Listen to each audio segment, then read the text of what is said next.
Hello everyone, welcome to the YouTube channel of Deepak's Tuition Center. This is one question that I have been asked so many times.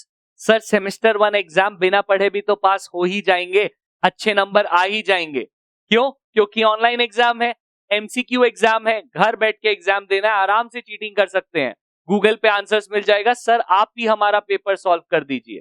नहीं, ऐसा नहीं होगा, इतना आसान नहीं होगा जैसा तुम्हारा स्कूल एग्जाम्स हो रहा है।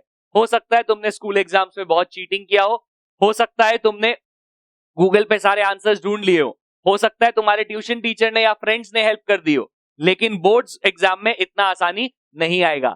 यहाँ पे बेसिकली तुमको काफी डिफिकल्टी फेस करना पड़ेगा।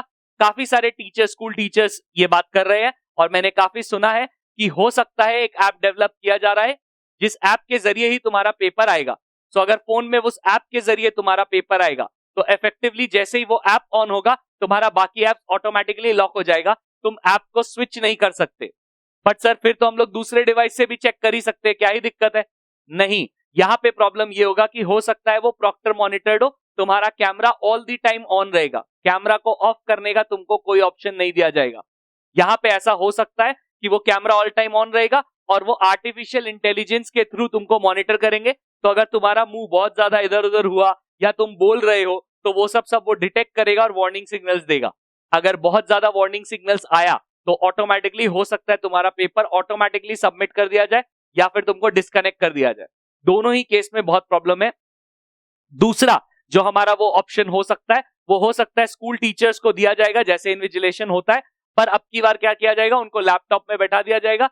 एक टीचर पे कुछ 10 से 15 स्टूडेंट्स ही देंगे, तो अगर सिर्फ 10 से 15 स्टूडेंट रहेगा तो एक एक टीचर बहुत गौर करके देख सकता है। अब ऑब्वियसली ये टीचर पे डिपेंड करता है कि वो लेजी होना प्रेफर करता है कि एक्टिव। तो अगर वो लेजीली रहेगा तो वो ठीक है, तुम आराम से चीटिंग करो, कोई फर्क नहीं पड़ता, पर वो एक्टिव रहेगा तो फिर वो थोड़ा प्रॉब्लम क्रिएट कर सकता है और दोनों ही केस में बहुत प्रॉब्लम हो सकता है। तो इसीलिए अभी से पढ़ना स्टार्ट कर दो। और जिन लोगों ने पढ़ना स्टार्ट कर दिया है वो भी एक सवाल पूछते हैं कि सर पढ़ तो रहे हैं लेकिन एमसीक्यू बेस्ड क्वेश्चंस तो कभी पहले किया नहीं है, उसका अच्छा मटेरियल अवेलेबल नहीं है, तो कैसे हम लोग इसके लिए पढ़ाई करें? आई एग्री, हमारा जो प्रीवियस बुक्स था उसमें वो अच्छा मटेरियल अवेलेबल नहीं है, इसीलिए हम लोग को थोड़ा मॉडिफिकेशन में जाना होगा। अभी तक मैंने काफी सारे बुक्स देखे हैं और उसमें से ये बुक मेरे को बहुत अच्छा लगा है। ये ओसवाल बुक्स का पब्लिश्ड बुक्स है। इसमें बहुत अच्छा चैप्टर वाइज एमसीक्यूज दिया हुआ है, एक एक चैप्टर का क्वांटिटी में एमसीक्यूज दिया है, मल्टीपल चॉइस क्वेश्चंस दिया है और हर क्वेश्चन का एक्सप्लेनेशन दिया हुआ है, तो बहुत ही हेल्पफुल है। और ये हमारा रिड्यूस सिलेबस के अकॉर्डिंग है, इसमें कुछ भी एक्स्ट्रा नहीं और परफेक्टली सेमेस्टर 1 के लिए बनाया गया है। ये बुक तुमको oswalbooks.com, Amazon, फ्लिपकार्ट सब जगह मिल जाएगा, तुमको जहां से मर्जी परचेज कर लो। यू कैन सी इट, बहुत ही अच्छा बुक लगा है मेरे को। इसके कुछ फीचर्स के ऊपर डिस्कस करते हैं। इसमें एक फीचर दिया माइंड मैप्स करके, बेसिकली इस टाइप का स्ट्रक्चर बनाया है और यहाँ पे क्या कर रहा है, हर चैप्टर का एक फास्ट एक्सप्लेनेशन है। तो अगर तुम एग्जाम के जस्ट पहले रिवाइज करना चाहते हो तो एक एक चैप्टर का फटाफट माइंड मैप देख लो तो तुम्हारा काम हो जाएगा। अलग अलग चैप्टर्स का दिया हुआ है, साथ ही साथ यहाँ पे जो हम लोग का है हर चैप्टर का सिलेबस मेंशन्ड है। तो अगर तुमको रिड्यूस सिलेबस में कुछ कंफ्यूजन है और तुम्हारा पीडीएफ इधर उधर हो गया है, मिल नहीं रहा है, तो तुम इसमें आराम से देख सकते हो, विच इज प्रिटी हेल्पफुल। तो अलग अलग पता चल जाता है कि ये वाला पार्ट करना नहीं है, ये वाला पार्ट हमारे सिलेबस में नहीं है। जैसे यहाँ पे दिया, these concepts are only for your reference, question from these parts will not be asked in semester 1। तो यहाँ पे बता दिया कि ये देखो ये चीज डिलीट हो गया है। और साथ ही साथ रिविजन नोट्स बहुत अच्छा दिया है। काफी सारे चैप्टर्स में थोड़ा थ्योरी बेस्ड क्वेश्चंस आएगा और उन थ्योरी बेस्ड क्वेश्चंस को कवर करने के लिए तुमको उनका डेफिनेशन या एक्सप्लेनेशन पता होना चाहिए। तो इन रिविजन नोट्स के जरिए तुम उनको आराम से एक्सप्लेनेशन देख सकते हो, अंडरस्टैंड कर सकते हो और रिवाइज कर सकते हो। ऑल्सो यहाँ पे सारा फॉर्मूलाज बहुत अच्छे से लिस्टेड है, तो अगर तुमको कोई पर्टिकुलर चैप्टर का फॉर्मूला में दिक्कत है तो खोलो बुक, फटाफट चैप्टर में फॉर्मूला रिवाइज करो और फटाफट तुम्हारा काम हो गया। तो एग्जाम के जस्ट पहले इसको एक फटाफट गो थ्रू मारोगे तो half an hour to 1 hour में पूरा सिलेबस कंप्लीट हो जाएगा तुम्हारा। ऑल्सो इन्होंने हर चैप्टर में ऐसे क्यूआर कोड्स दिए हैं। ये क्यूआर कोड्स में बेसिकली क्या है, वीडियोस है, जिससे तुम अगर स्कैन करके देखोगे तो कोई पर्टिकुलर टॉपिक अगर तुमको कंफ्यूजिंग लग रहा है तो उसके वीडियो में जाओ, उसका वीडियो एक्सप्लेनेशन देखो और तुमको समझ में आ जाएगा कि हाँ इस टॉपिक को ऐसे डील करना है, इस टॉपिक को ऐसे। ऑल्सो ये डायनामिक क्यूआर है, मतलब इसका क्या होगा, ये जो वेबसाइट पे तुमको लेके जाएगा, ये जो वीडियो लिंक पे लेके जाएगा, वहां पे रेगुलर बेसिस पे अपडेट होता रहेगा। तो अगर कोई नया टेक्निक डेवलप कर रहे हैं या कोई नए type of variety of sums वो लोग ला रहे हैं तो वो सब अपडेट होता जाएगा वहां पे। I have taken few questions from this book and उसको हम लोग सॉल्व करते हैं, देखते हैं हम लोग उसको फटाफट सॉल्व कर पा रहे हैं क्या, और स्टैंडर्ड कैसा है। आई हैव चेक्ड इट, बहुत अच्छा स्टैंडर्ड लगा मेरे को। Now you can also view it ताकि तुमको समझ में आए कि बुक कैसा है। So a shopkeeper bought an article with market price ₹1200, तो 1200 उसका क्या हुआ, market price, from the wholesaler at a discount of 10%, तो 10% कम में उसने खरीदा, and sold it at the mark price, तो मार्केट प्राइस पे उसने बेच दिया, to a customer in the same state. Same state है मतलब इंट्रा स्टेट ट्रांजैक्शन, तो CGST SGST आधा आधा, उसका सिर्फ SGST निकालना है पेड बाय द सेलर, अगर रेट ऑफ GST 12% है, क्योंकि रेट ऑफ GST 12% है तो 6% CGST 6% SGST। अब वो जो ये टैक्स देता है वो किस पे देता है, ये उस देता है output minus input, so basically 6% of output tax is basically 6% of selling price minus 6% of cost price, 6% of selling price minus 6% of cost price। अगर तुम 6% कॉमन ले लो तो effectively SP minus CP, SP minus CP क्या होता है, profit. अगर उसने 10% discount में खरीदा और फिर उसको सेम रेट में मार्केट प्राइस पे बेच दिया, तो अल्टीमेटली उसने कितना कमाया, ये 10%, ये 10% क्या है उसका प्रॉफिट, और अगर ये 10% उसका प्रॉफिट है तो 1200 पे 10% कितना हुआ, 120 रुपीज, तो 6/100 इंटू 120 करेंगे, सो दैट वुड बी 7.2 रुपीज, जो कि हमारा आंसर हो जाएगा। सो बहुत ही इजीली कैलकुलेट हो जाएगा। ऑब्वियसली इतना स्टेप्स मैं तुम्हारे लिए लिख रहा हूं, अगर ये मेरे को करना होता तो ये फटाफट हो जाता, क्योंकि ये सब मेरे माइंड में हो जाएगा। नेक्स्ट क्वेश्चन, हम लोग को ए दिया हुआ है 3051 और हम लोग को ए स्क्वायर निकालना है। यहां पे ये मिस्टेक मत करना कि तुम इंडिविजुअली सब टर्म का स्क्वायर कर दो, 3 का स्क्वायर 9, 0 का स्क्वायर 0, 25 का स्क्वायर 25, 1 का स्क्वायर 1। ऑब्वियसली ये रॉन्ग है, this is not the right answer. हमारा राइट आंसर कैसे निकलेगा, हम लोग को लिखना पड़ेगा 3051, 3051, सो इफेक्टिवली दिस इंटू दिस, तो 3 3 9 प्लस 5 इंटू 0 0, सो 9 9 सिर्फ एक ही में है, तो मेरे को बाकी कुछ कैलकुलेट करने का जरूरत नहीं है, हेंस ये मेरा आंसर राइट हो गया। ऐसा मेरे को फील हो सकता है, व्हाट इफ एक्चुअली इनको करने से 25 आ रहा हो, पॉसिबिलिटी एग्जिस्ट, तो इसीलिए मैं प्रेफर करता हूं एक्चुअली तुम कैलकुलेशन कर लो, क्या पता ये ही मेरा आंसर राइट था, मैंने इसको फालतू ही रिजेक्ट कर दिया, मतलब जरूरी थोड़ी ना कि वो होगा ही नहीं, वो ही होगा ये नहीं है, पर हो सकता है एग्जैक्टली आ ही जाए कभी, एक्सीडेंट्स में हैपन, सो ऐसे में पूरा कैलकुलेशन करना ही बेनिफिशियल है। सो बेसिकली नेक्स्ट क्या होगा हमारा, this into this, 3 into 0 plus 0 into 1, that will be 0, this into this, so 5 3 जा 15 प्लस 5 1 जा 5, 15 प्लस 5 20। अब तो पक्का हो गया कि मेरा आंसर बी ही है।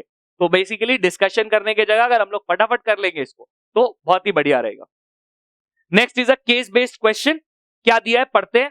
John and Jeevanti are playing with marbles, they together have 45 marbles, तो मिला के 45 मार्बल्स है, both of them lost 5 marbles each, दोनों का 5-5 मार्बल खो गया, and the product of the number of marbles now they have is 124। अब देखते हैं एक एक क्वेश्चन हम लोग को क्या क्या दिया है। If John has x number of marbles, बताओ जीवंती के पास कितना होगा। अगर जॉन के पास x है और टोटल मिला के 45 हो रहा है, तो बेसिकली जीवंती के पास कितना होगा, 45 minus x, so that would be our option B, 45 minus x. Next, if the number of marbles left with Jeevanti when she had lost 5 marbles, तो उसका 45 माइनस एक्स था, उसमें से माइनस 5 हो जाएगा, 45 minus x minus 5, that would B 40 minus x, तो 40 minus x हो गया मेरा ऑप्शन सी। तो इस तरह से फटाफट कैलकुलेट हो जाता है, एक एक नंबर तुमको फास्ट मिल जाएगा। The quadratic equation related to given problem, so John के पास कितना मार्बल्स है, x माइनस 5, जीवंती के पास 40 माइनस एक्स, इसको मल्टीप्लाई करेंगे तो आंसर 124 आना चाहिए। So x minus 5 multiplied by 40 minus x should equal to 124। Multiply करते हैं, 40x माइनस 5 4 जा 200 minus x square plus 5x is equals to 124। अगर x स्क्वायर को पॉजिटिव रखेंगे तो सबको उधर ले चलना है, सो इफेक्टिवली एक्स स्क्वायर पॉजिटिव हो गया, 40 प्लस 5 45, सब्ट्रैक्ट हो जाएगा माइनस 45x। मेरे को अभी तक 2 में दिख रहा है। अगर ये देखोगे तो फर्स्ट वाला ऑप्शन और थर्ड वाला ऑप्शन में दोनों में एक्स स्क्वायर माइनस 45 है, मतलब बी और डी तो रिजेक्ट हो गया, क्योंकि एक्स स्क्वायर प्लस 45x होगा नहीं, minus x square minus 45x भी नहीं होगा। और यहां पे क्या बचा, माइनस 200, उधर जाएगा plus 200, so that would become plus 324, so plus 324, सो हमारा option number A right answer हो गया। Number of marbles John had, मतलब एक्स का वैल्यू बताओ, तो एक्स का वैल्यू के लिए हम लोग को इसका क्वाड्रेटिक इक्वेशन सॉल्व करना पड़ेगा। Let us give it a shot. अच्छा, क्योंकि दोनों को मिला के 45 था, तो कुछ भी अगर 45 का ऑप्शन दिया रहेगा तो वो आउट हो जाएगा, वो ऑप्शन नहीं वैलिड है। पर यहाँ पे ऐसा कोई ऑप्शन दिया नहीं है कि हम लोग ओरली जज कर पाए, कुछ भी हो सकता है। अगर जॉन के पास 10 होगा तो जीवंती के पास 35 होगा, जॉन के पास 30 होगा, जीवंती के पास 15 होगा, कुछ भी पॉसिबल है। We can not really say कि एग्जैक्टली क्या वर्क करेगा, तो इसीलिए मेरे को सॉल्व करना ही पड़ेगा। X square minus 45x plus 324, इसका मिडिल टर्म फैक्टराइजेशन करना पड़ेगा। पर what I prefer is value put करके देख लो, इससे आसानी से सॉल्व होता है। जैसे अगर मैं वैल्यूज पुट करूं 10, तो 10 का square 100 minus 450 plus 324, obviously does not work, क्योंकि 324 प्लस 100 424 होता है, सो ऑप्शन इनवैलिड गया।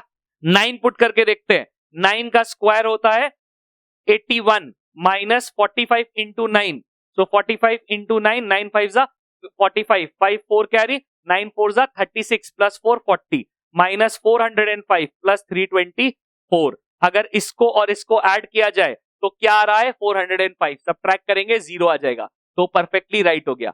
2 ही ऑप्शन करते ही मेरा काम हो गया, तीसरा चौथा भी करना पड़ता तो कोई बहुत डिफिकल्ट टास्क नहीं था। सो इफेक्टिवली मेरा आंसर हो गया option B.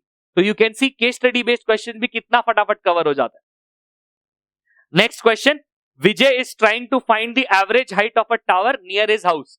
He is using properties of similar triangles. The height of Vijay's house is 20 metre when Vijay's house cast a shadow of 10 metre long. तो उसका हाइट जो है विजय का हाउस का, so let us mark it. Vijay का house का जो height है वो है 20 मीटर और उसका जो शैडो का लेंथ है वो है हमारा 10 मीटर। उसके बाद हम लोग को बोला है at the same time the tower cast the shadow of 50 metre long. So basically tower का हाइट मालूम नहीं है, पर टावर 50 मीटर का शैडो कास्ट कर रहा है। और नेक्स्ट अजय का हाउस जो है वो 20 मीटर का शैडो कास्ट कर रहा है, सो इफेक्टिवली 20 मीटर। ऑब्वियसली ये तीनों ट्राइंगल सिमिलर होगा, क्यों, क्योंकि एक एंगल तो सब में 90 डिग्री है ही, ये 90 है, ये 90 है, ये भी 90 है, एंड इफेक्टिवली ये एंगल सब में सेम होगा क्योंकि angle of elevation of the sun same है। तो मेरे को ज्यादा मेहनत करने का जरूरत नहीं है, तीनों ट्राइंगल सिमिलर है। अब मेरे को क्वेश्चन क्या पूछा है उस पे सब डिपेंडेंट है। Height of the tower, tower का हाइट बताओ, तो क्योंकि सिमिलर ट्राइंगल है, अगर मैं टावर का हाइट को x लू तो मैं बोल सकता हूं 20/10 is equals to x by 50, ये कट गया तो x इज इक्वल्स टू 100, तो हाइट ऑफ द टावर क्या हो गया 100 मीटर्स, तो इजीली जज हो गया। Next, what will be the length of the shadow of the tower when Vijay's house cast a shadow of 12 metre long. Shadow तो obviously change हो सकता है पर हाइट तो चेंज नहीं होगा। विजय के हाउस का हाइट 20 ही होगा, बाई 12 हो गया ये। अब इज इक्वल्स टू, क्योंकि अब मैंने इसका हाइट फाइंड कर लिया 100, तो अब टावर का हाइट 100 लिया जाएगा और इसको मैं x लूंगा। सो सॉल्व करते हैं, 20 से कटेगा 5 टाइम्स, क्रॉस मल्टीप्लाई करेंगे, x is equals to 60। So basically tower का हाइट टावर ने कितना शैडो कास्ट किया 60 मीटर का, तो सिमिलैरिटी यूज करेंगे फटाफट हो जाएगा। What is the height of Ajay's house, Ajay के हाउस का हाइट, मैं इसी का इस्तेमाल करूंगा विजय के हाउस का। विजय के हाउस का हाइट 20/10 और अजय का मैं फिर से x ले रहा हूं, मतलब जस्ट कोई फर्क नहीं पड़ता क्योंकि एमसीक्यू है, नहीं तो एग्जाम में तुमको x y z कुछ भी लेना पड़ता। So basically 20/10 is equals to x by कितना कास्ट कर रहा था वो 20 कास्ट कर रहा था। सो इफेक्टिवली 0 0 कैंसिल हो गया, x इज इक्वल्स टू 40। सो यहाँ पे 40 मीटर का हम लोग का आंसर होगा। सो अजय का जो हाउस है उसका हाइट 40 मीटर है। When the tower cast the shadow of 40 metre, so मान लेते हैं ये टावर है और बोला है tower cast the height of 40 metre का शैडो है, और टावर का हाइट तो 100 है ही, और दूसरा क्या बोला है, अजय के हाउस का। सो अजय के हाउस का हाइट हमने अभी फाइंड किया। सो अजय के हाउस का हाइट है 40, तो बोला बताओ उसका शैडो क्या कास्ट होगा। सो 100/40 इक्वल्स टू 40/x, 10 तो x इज इक्वल्स टू 16, तो 16 मीटर हमारा आंसर है। सो मैंने कुछ क्वेश्चंस दिया जस्ट फॉर अंडरस्टैंडिंग कि ये कैसा बनाया है हमारा सैंपल पेपर।